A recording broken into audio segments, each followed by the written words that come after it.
Welcome to the Everything Yachting YouTube channel. Our goal is to help yacht buyers, yacht owners, and yacht sellers through interesting, educational, and informative discussions on topics that are anything and everything yachting related. If you were to just summarize it, of 100 trips, how many times you go across the lake versus through the Keys on average with your clientele? Yeah, it's half and half. It's definitely half and half. I have some people that, okay, well, the Keys are the Keys, and that. Been there 100 times in college, but I've never been across the lake. I want to see that. That's right. And the lake, adds some experiences that most people haven't done, and that's locks. I thought you were going to say mosquitoes and alligators. Well, yeah, lots of critters out there for sure.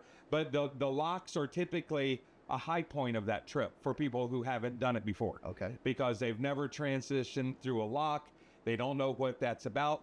And, especially if they have someone with them, it really allows them to get some experience doing that, because you're going to have to do it at some point. Okay. Is my priority on the trip to make distance, or is this leg designed to be comfortable? Mm-hmm. So that's when I decide whether I'm going inside with protection or outside with net. Okay. So my typical suggestion, if they're leaving it up to me, I'm going to go across the lake because it cuts off miles. Okay. Cutting off miles cuts hours out of the use on the equipment, as well as fuel. Right. So if it's up to me, we're going to go from Boca Grande, I like going inside. So if I go back down here to Boca Grande, instead of going out and around, again, no protection, this part of the intercoastal waterway, I know is wide, big, I can go fast. So local knowledge tells me that shorter mileage to go inside this little ribbon and cut through here, instead of going around. This island is called Sanibel. Going around Sanibel back in and back through here, I can do a shortcut and come through here, most of which I can run at any speed I want. So again, local knowledge becomes helpful here. And when you start zooming in and get used to what you're looking at, this big, wide, open space kind of insinuates to you that it's going to be, it's not going to be a no-wake zone. You can run through there.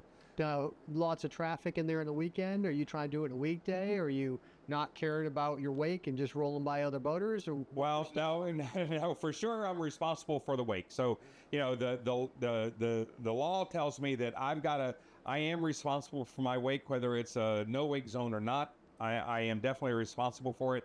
And we're not roughing it here. We're not working. We're not on a delivery schedule. We're not trying to push. So consequently, I'm trying to be uber courteous to everybody I go by. So you'll get up and off plane as needed, as many times as needed. As many times as needed. Yep. And it doesn't hurt the boat. That's one of the first questions I get is, we were going fast and then slow, and then fast and then slow. Isn't that hard on the engines? Absolutely not. The electronic, fly-by-wire stuff that we have won't let us speed up the boat too fast or slow the boat down too quickly. So that doesn't do any harm to the engines whatsoever. So I'm going to run through the intercoastal waterway. My next stop on this little adventure would be to run down through and then start looking for different marinas that I'd want to go to. So I'd cut through, and then I'm basically going to run this river that goes through 5 different locks, going through the center of the state. This is Lake Okeechobee, which is the center of the state of Florida. That's the big lake that you always see on the maps. And then it comes out on the other side in this area of Stewart. This is the St. Lucie River, and that would allow us to come back offshore here, or running, again, the ICW, having protection on both sides of this little highway, if you would. Okay. So do you prefer to go inside or offside there if you were going up going up the East Coast pretty far? So if I'm going up the East Coast pretty far, when I come out here, I normally go intercoastal waterway until I get to Fort Pierce. Again, the only particular reason is this area coming through here, instead of going out where I have no protection, I normally run here because this whole section is big and wide. You can see how much wider it is than the little river I just came out of down here. This is big and wide, which again insinuates, and local, because I've been there, done that, tells me I can run all of this at speed. So this whole run I can do at speed, and then depending on where I am, this allows me to go into Fort Pierce. So this Fort Pierce area allows me a couple of different places to stop if I want to stop to refuel, spend the night at the marina, find an anchorage, any of the things that I'm wanting to do here, and then gives me a terrific all-weather inlet, ship channel type inlet. Big stuff comes in and out of there. Breakwaters, all-weather inlet, so it's giving me... Doesn't matter if I'm comfortable to go offshore today. You're saying that inlet's passable. Absolutely. Right. Yeah. Or maybe more importantly, if I'm uncomfortable offshore and I want to come in, that's the more important one. Is that I know that that's an inlet that I'm going to aim for if things are going bad offshore. So let's make sure we point out a couple of those. How would I know? Are they noted on your chart with anything special? Do you change the color and make it a red? Or no, it's just a blue dot. Know enough. Yeah, it's a blue dot because that's an inlet that I've done. Okay, so we're going to have to speak with you or learn from here to know your favorite inlets. That's correct. Right. Because we can go down and start looking at different inlets. This inlet down here is another one. That's that St. Lucie, again, breakwaters, all-weather inlet that I can get in there. There's a couple of inlets that are down through here that you don't ever want to try without local knowledge. Jupiter Inlet. There's a couple of very famous inlets. Even Haulover Inlet, which is an easy inlet to run in and out of. But you see that on the internet all the time because you get a massive amount of tide going out, a big sea breeze coming in, creates big standing waves, and you can look foolish pretty quickly in that inlet. Might as well run the 5 or 6 miles down the Government Cut, which is the cruise ship channel inlet, a much more friendlier all-weather inlet. Now, would you take that inlet at slack tide and maybe it would be more passable? Oh, absolutely. You could still run the inlet anytime you want. You just got to know that it could be uncomfortable for, the 10 minutes it's going to take you to navigate through the inlet. Okay. The bridge is high enough. We can get under the bridge. There's no issue there. And if the one guest wants to do shopping and that's a big priority, how do you tackle that? Do you, is that a every day we have to shop, or is that a no, let's wait till we make it to this place and right by the marina is a great outlet mall or fancy thing like? That's correct. Give me some knowledge. Shopping, golf, and restaurants are the typical three priorities that I deal with. Okay, so let's make sure you highlight some of those key spots. Sure. So if we go back to, we just came across Lake Okeechobee and say golfing and shopping, I look for a bigger metropolis type thing. You think of Stewart. Well, Stewart, golfing, there's lots of things to do there. So I try to find where is more of a resort style marina versus what I would say is a boatyard type marina. So I'm looking for more resort, has more amenities, maybe has a loaner car, maybe has a pool, a nice restaurant. Those type of things are things that I'm looking for when I'm planning a cruising itinerary. I'd expect that to cost more because they're giving me more. So what is about the cost delta? Like, how do we apples and apples that? It's $200 a night for nothing, and it's $800 a night with everything, or what is it? And that really varies on time of year and geographic location, because I've gone to some boatyard type marinas that are in, Newport, Rhode Island, that are, no amenities. It's a boatyard, but it's, $12 a foot, and I've gone to some resort marinas in August in Fort Lauderdale that are $2 a foot. But if you went in November, it's $11 a foot. So, sure. So everything is a variable, and it's on demand pricing. So if they have a high demand, they're going to raise it up to whatever the market will bear. Mm-hmm. So typically, this marina that we're typically highlighting is called Sunset Bay Marina. It's this one that sits right here. It has a great restaurant. Again, on Active Captain, you can hit the icon. The marina comes up, and it shows you everything about Sunset Bay Marina, and it also has a mooring field attached to it. And you can go to their website, you can call their phone number, you can email them, and then it goes down, again, shows you all the different amenities that it has, and then it also has all of the reviews. Awesome information here, Todd. Yeah, all of this stuff is key, because I'm looking at, that's one of the things that I'm looking at right away is that LOA max. because there are some great little marinas, but if I'm on a Marlow 58 and I look at the marina and it says the LOA is 45 feet, I know that it doesn't matter how much I like that marina, that's just I'm not going to fit. Right, understood. Okay, all right, let's keep going. Okay, so let's say that we've done all of this, we come out and we run up the coast. Again, I can look at how many miles that I want to do in a day is based on the tolerance levels that we've talked about. I'm looking for, does it have, as we talked about, a decent restaurant? Does it have shopping, or does it have golf? So the least I've been instructed to do a day as a captain is 4 to 6 hours because the dog had to get off the boat and pee. What's the most?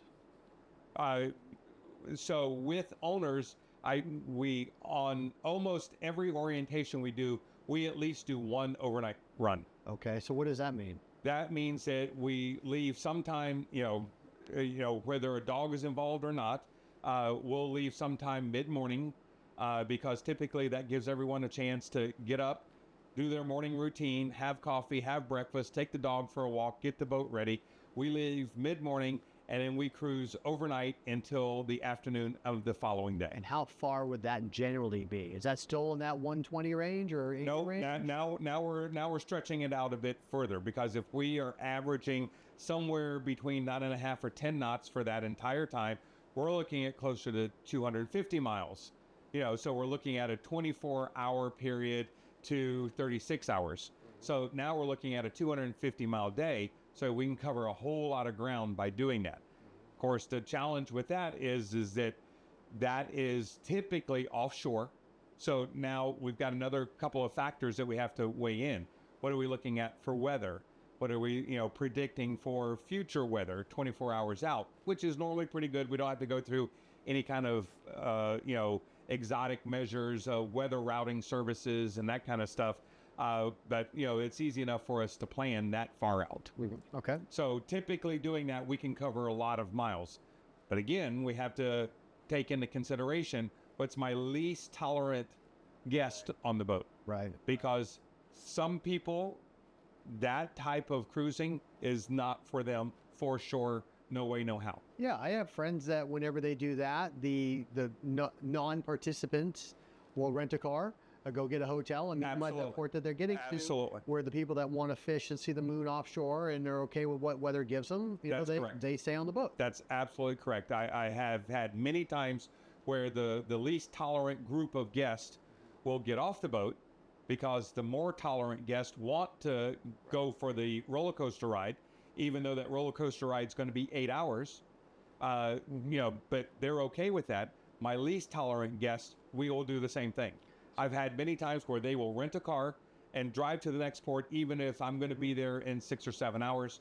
They'll rent a car, go, grab food, go golf, go shop, whatever they want to do, and then pick up dinner and bring it down to the dock as we're washing off the boat. Don't know what you don't know. So, reach out to us if you have any questions. But I've seen it from, I don't want my boat moved unless I'm on it, to I'm going to fly in the airplane and meet my captain there wherever it is. So absolutely, we can help you create whatever plan you want. You don't have to do it the only way you can think of, which is, let's just pretend it's me and the missus no matter what, and she doesn't want to go if it's 6 foot plus, so I can't go anywhere. There are a lot of different audibles you can call to get your mission accomplished. For sure. And that's probably the hardest lesson. Mm-hmm. The hardest lesson to communicate to people is we don't have to go.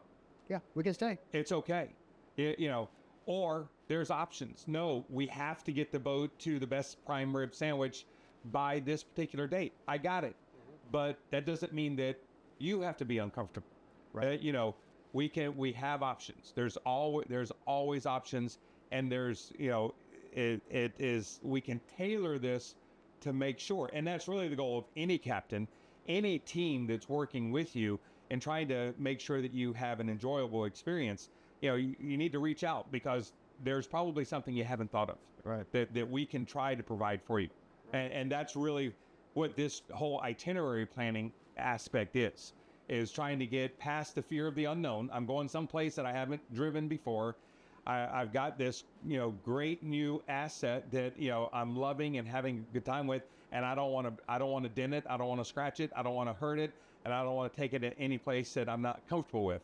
Well, we can plan things where you're going to go in places where you're not going to have those kind of issues, because I'm not going to put you in a marina where there could be a possibility of a 5-knot cross current that's pushing you into something, and that marina is hard to dock at. If I pick the marina across on the other side, it may not have the same amenities, but you're not gonna bang up the boat because of the situation. Right. And that's knowledge that you have to experience, and you've experienced it, so therefore you have the knowledge. That's right. That's right. Exactly. Yeah. Been in those situations. Right. No fun. All right. So, this whole thing is customizable. You can run up the coast in the intercoastal waterway. This would be our plan B. So from Fort Pierce, running up through Vero, many of the different places that you've heard of, going behind Cape Canaveral. So if we keep going up the state, you have Cape Canaveral that's coming out here. Those are my little marks to go around the shoals. Or we can go into Cape Canaveral and run back over here to the intercoastal. So plan B, plan A is offshore, but again, tailored to the least tolerant person on the boat. Another place that I would always plan on stopping, we continue going north, just as we're hitting the high points going up the coast, is going to be St. Augustine? Yep, St. Augustine. This is... That's what I thought you were going to say. Yeah, you are exactly right. So St. Augustine, the thing that keeps people from St. Augustine is this pass here. And this pass, you go, where are the channel markers? There's no markers. Well, that's because they move them because the channel moves so much. So when you look on Active Captain and it starts talking about the St. Augustine Inlet, it says, where the inlet is, that it moves around all the time. I can tell you just from local experience, there's tons of water there. They move the markers around. It's a bustling, commercial entity that works out of St. Augustine, which is right here. And because of that, that channel has always got plenty of water and is well marked. I was never concerned going through there. Yeah. When you read it and it tells you that there's no channel markers, if you didn't know, you go, oh, what do you mean they don't have permanent markers there? What do you mean they move them around because it moves so much? So you think about what you could possibly read on the internet could lead you to never go there, because if you go in the intercoastal waterway from south or from north, it's a long haul because there's a lot of no wakes, very, very populated. So you might not ever see this particular gem on the intercoastal waterway. And this is, one of those stops that's always a must-have. It's always at least a 2-night stop, unless somebody is definitely in a hurry. But I would always suggest that if you want to see someplace, that you plan 2 nights. Because by the time you get there, it's typically in the afternoon, late afternoon, and you get fueled, you get the boat hosed off. Basically, you're looking for, where's dinner? Yeah, it just looks like another town, and we're out tomorrow morning just after breakfast. So you don't really see the town. So a 2-night stop if you actually want to see the place. Okay. So I would always plan, and this would always be one of my, it's got to be at least a 2-night stop, if not more, because there's so much to see and do there in St. Augustine. I learned something from Bill Thomas about a year ago. You know what he does when he gets to a place? He finds a store, he looks at the postcards, and he thumbs through the postcards and just said, these are all the best places in town. Let's pick 2 and go see them. There you go. That's right. It's a great way to do that. They took pictures. They took pictures for a reason. It's got to be great. So yeah, that is a terrific spot right there. Next place north from here that I would consider going is Fernandina, and that is the Florida-Georgia line. So if we zoom out a little bit, you can see right here, that's Georgia, and this is Florida, and this is the St. Mary's River and Fernandina Beach, or the most northern part of Amelia Island. And that's another great little town to go in and do the same kind of thing. From here, I typically go offshore. Again, optionality tells us we can go inside if we want. The trick through Georgia, South Carolina, North Carolina is that you go offshore and it's about half the distance as if you went inside. Yeah, it's all Because east it and west. winds and winds and winds all around through here. So this little ribbon of ICW just does nothing but continue to wind around.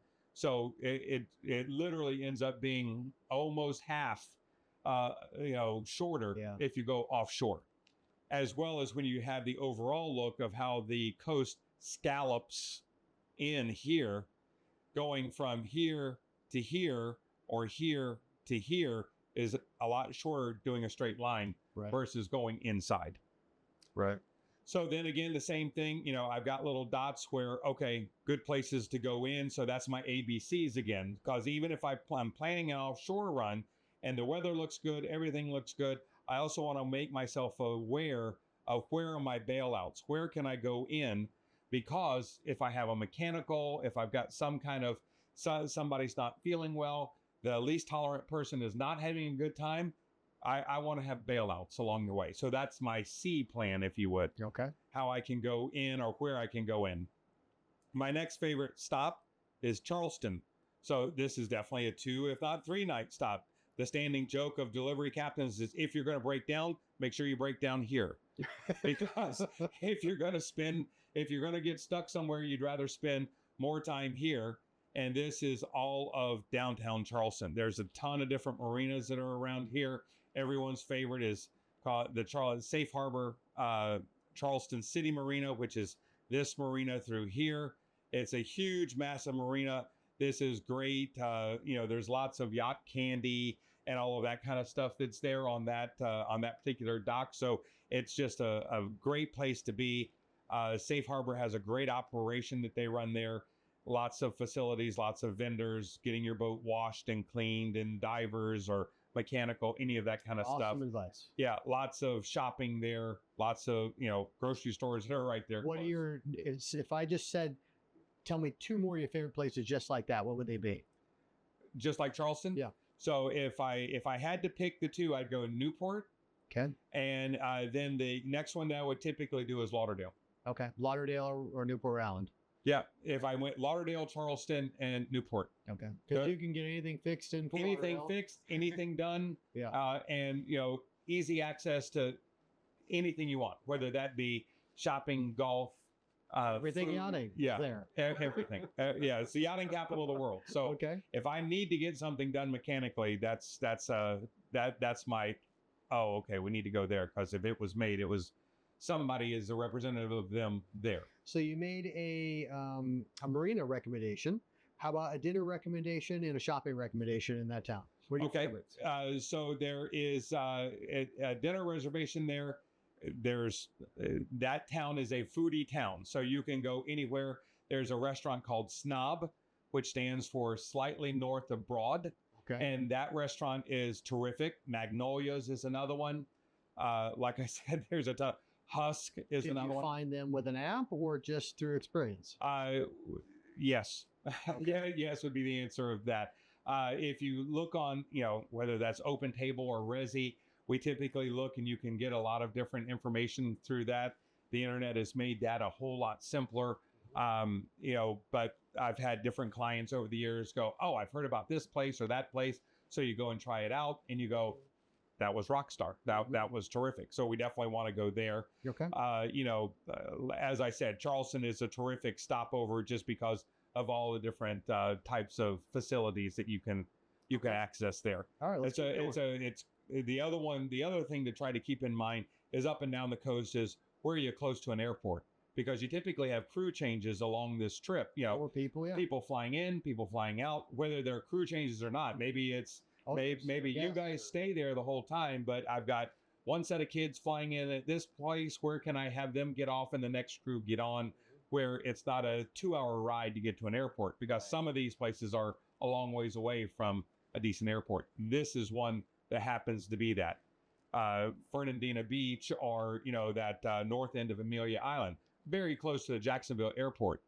It's much closer to go there than it is to go to Jacksonville, because the airport is on the north side of the city. But until you've had to do it a couple of times, you wouldn't know that. Right. So, we keep those kind of ideas in mind too, because I have customers who will ask me all the time, Okay, but I have one kid coming on here, and then they're going to get off. Where do they fly out of, and where does the next set of guests fly into? So we keep. So if I wanted to plan an East Coast route, I book you for a day. We might talk for a couple hours. You're going to work for a couple hours. You email me something. We might talk for another couple hours. That's right. That's kind of the gist of it. That's exactly what happens. And then I'm on my trip, and it's 3 weeks. How do you handle it when I call you? Is that another day or what? No, that's normally included, because typically it's kind of like I'm following you through the trip, because one of the other apps I use is Marine Traffic. So I'm kind of following you along, trying to make sure, are you okay? Did everything go okay? I'm following you on Marine Traffic through your AIS, and I'm kind of watching, along the way. If you had problems getting hold, I always tease all my people. I said, I normally book it through, through Open Table or through Resi, and then I call them immediately and just tell them that Captain Tad told you to call, and then they'll be like, "Oh, okay." And I'm like, "Sometimes it works, sometimes it doesn't." I said, I don't really have any clout there, but if you talk like that, a lot of times they'll be like, "Oh, yeah, that guy, yeah, we know him. Come on, sure, come on in." So whatever gets accomplished. The goal is to get you and your guests the best table possible at 7:00 when everybody else in the world wants to go to dinner. Right. Understood. All right, what's next? So typically from Charleston, our next stop is to go up here to the Wilmington area. So this is the Cape Fear River.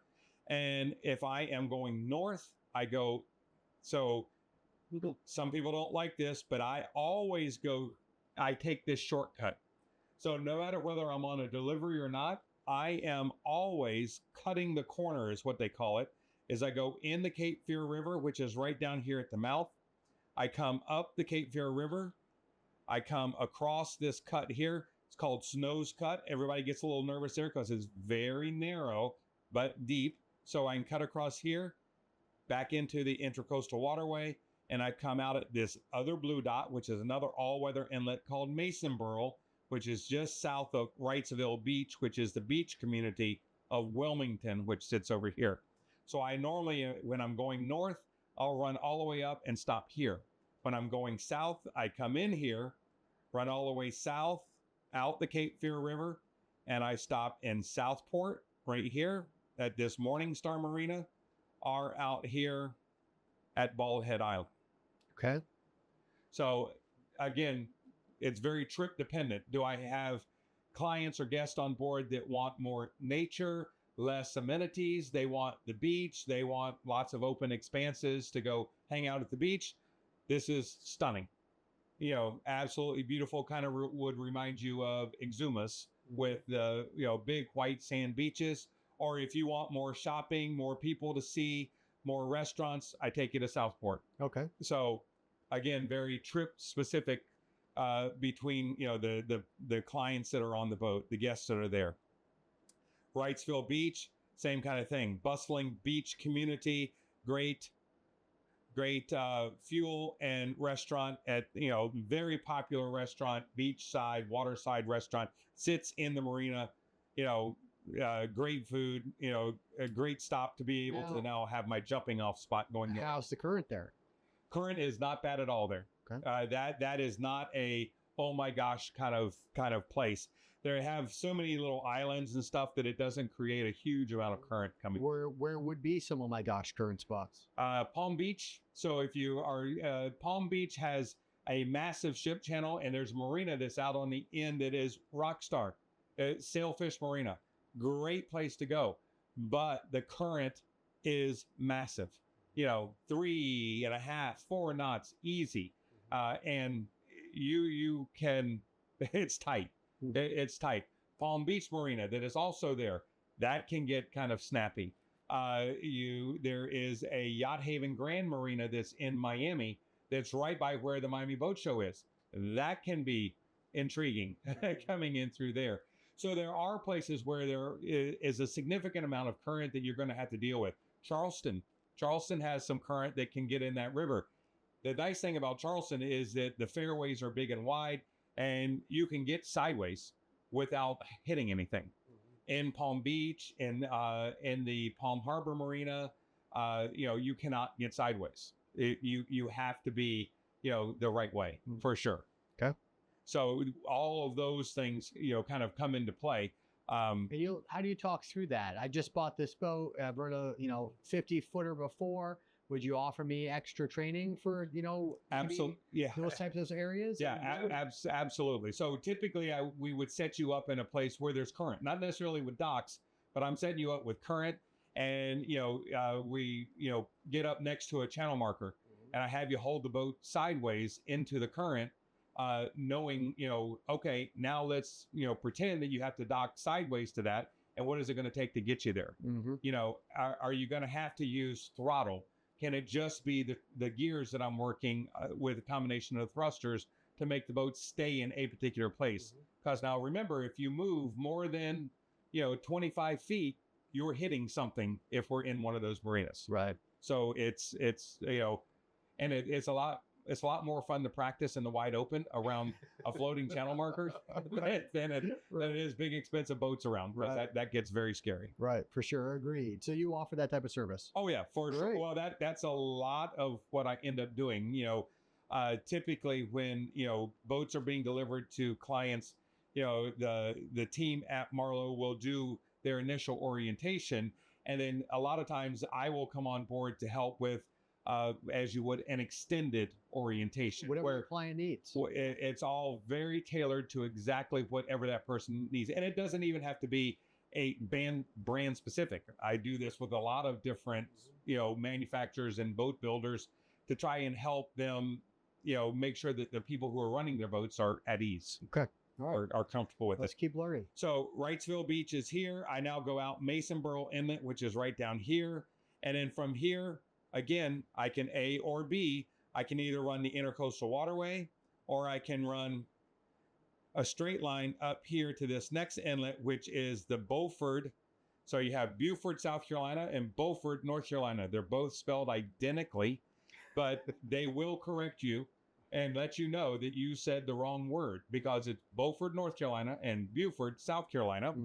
And another option that you always look at here is very weather specific. You can see that this is 60 miles across here from this point. How do you measure that if you didn't know that off the top of your head? So in the app, there's a measurement tool. So you can go to these little measuring tools, and the blue dots come in very handy, because I can take this dot and I can move it.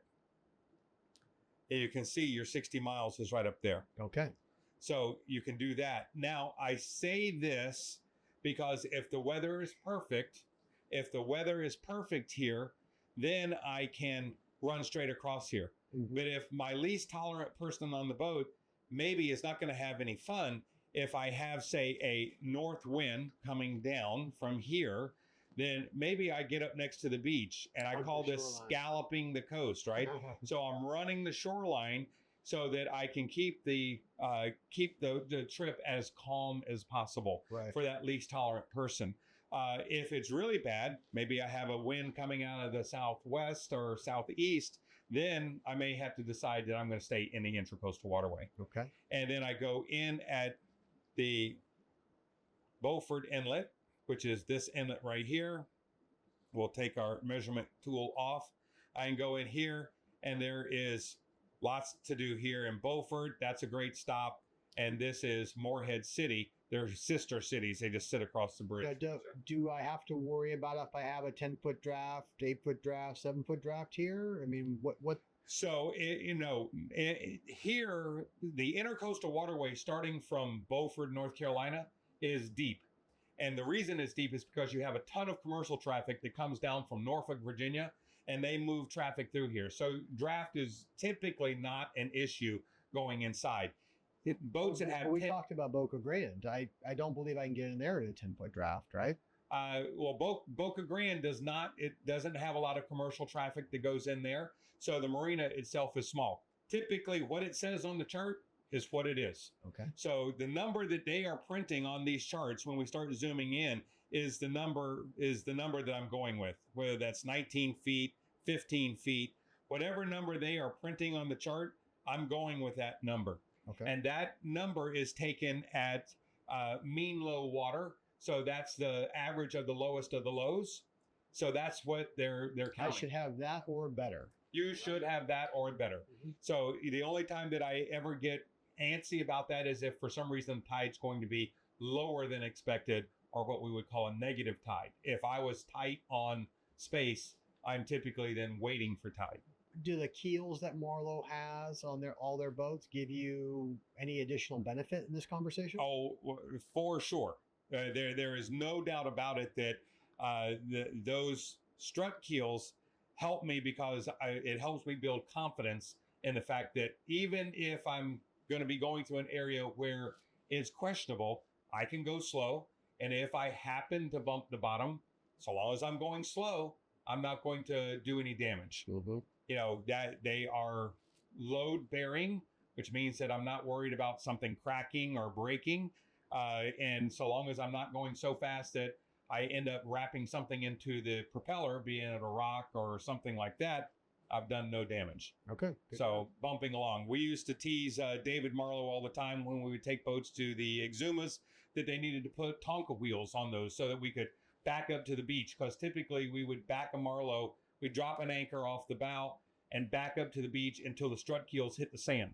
And when they hit the sand, that's when we stopped, sent somebody off the swim platform with a stern anchor, and they went because they could almost step off the back and be able to darn near step on the dry sand. Is that something unique in your yachting experience? For sure. Yeah, I have a couple of other customers that they don't afford us that opportunity because if I hit something, if I back a boat up until it bumps, or if I go forward until it bumps, what bumps is the tip of a propeller. And if that happens, we're not going fast anymore because now I've got a bent propeller blade, and it's one of the unique features of Marlow in particular, simply because of those strut keels. Okay. Thanks for joining us at Everything Yachting. I hope you've enjoyed diving into the yachting world today. If you've enjoyed or learned something, please subscribe to my channel and stay tuned for more. Until next time, my friends, healthy families, happy memories, and may fair winds and smooth seas guide your future yachting adventures.